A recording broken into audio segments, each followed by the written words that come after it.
Romanos capítulo 11. Então eu pergunto, será que Deus rejeitou o seu povo? De modo nenhum, porque eu também sou israelita, da descendência de Abraão, da tribo de Benjamim. Deus não rejeitou o seu povo, a quem de antemão conheceu. Ou vocês não sabem o que a Escritura diz a respeito de Elias, como pediu com insistência diante de Deus contra Israel, dizendo: Senhor, mataram os teus profetas, derrubaram os teus altares, sou o único que sobrou e procuram tirar minha vida. Mas qual foi a resposta divina? Foi esta: reservei para mim 7.000 homens que não dobraram os joelhos diante de Baal. Assim, também nos dias de hoje, sobrevive um remanescente segundo a eleição da graça. E se é pela graça, já não é pelas obras. Do contrário, a graça já não é graça. Que diremos então?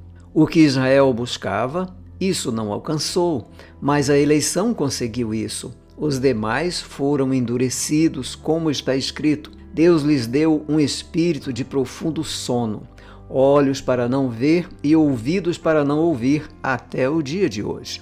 Davi disse: que a mesa deles se transforme em laço e armadilha, em tropeço e punição, que os olhos deles se escureçam, para que não vejam, e fiquem para sempre encurvadas as suas costas. Então eu pergunto, será que eles tropeçaram para que caíssem?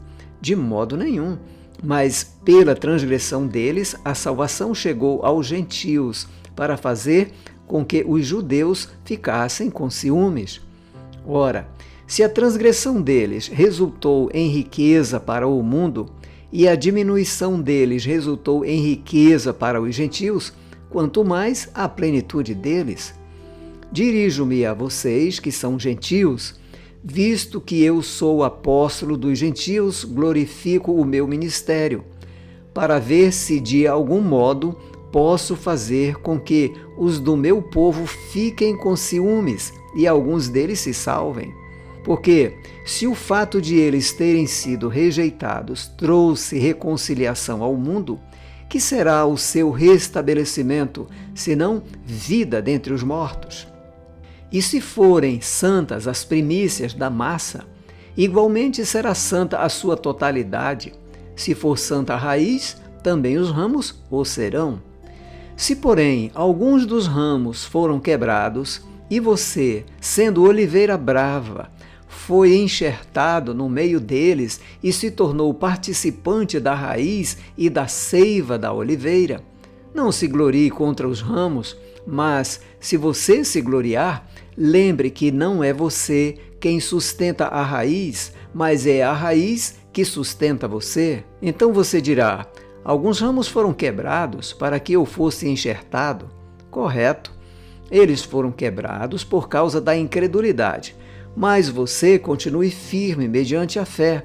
Não fique orgulhoso, mas tema. Porque se Deus não poupou os ramos naturais, também não poupará você. Considere, pois, a bondade e a severidade de Deus.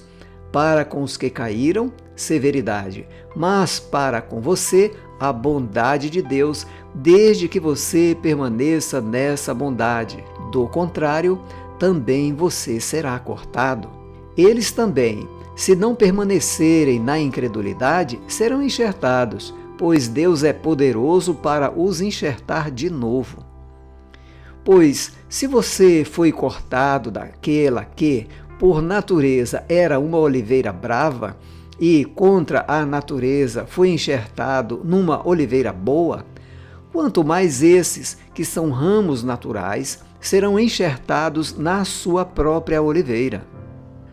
Porque não quero, irmãos, que vocês ignorem este mistério, para que não fiquem pensando que são sábios.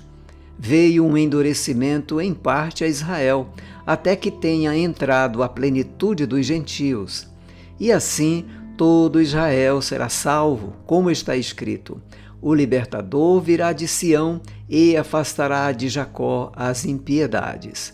Esta é a minha aliança com eles, quando eu tirar os seus pecados. Quanto ao Evangelho, eles são inimigos por causa de vocês, mas quanto à eleição, amados por causa dos patriarcas, porque os dons e a vocação de Deus são irrevogáveis. Porque assim como no passado vocês foram desobedientes a Deus, mas agora alcançaram misericórdia à vista da desobediência deles, assim também estes agora foram desobedientes, para que também eles alcancem misericórdia à vista da que foi concedida a vocês.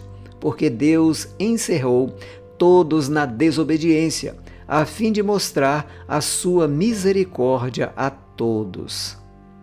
Ó profundidade da riqueza, tanto da sabedoria como do conhecimento de Deus! Quão inexplicáveis são os seus juízos e quão insondáveis são os seus caminhos! Pois quem conheceu a mente do Senhor? Ou quem foi o seu conselheiro? Ou quem primeiro deu alguma coisa a Deus para que isso lhe seja restituído? Porque dele, e por meio dele, e para ele são todas as coisas. A ele seja glória para sempre. Amém.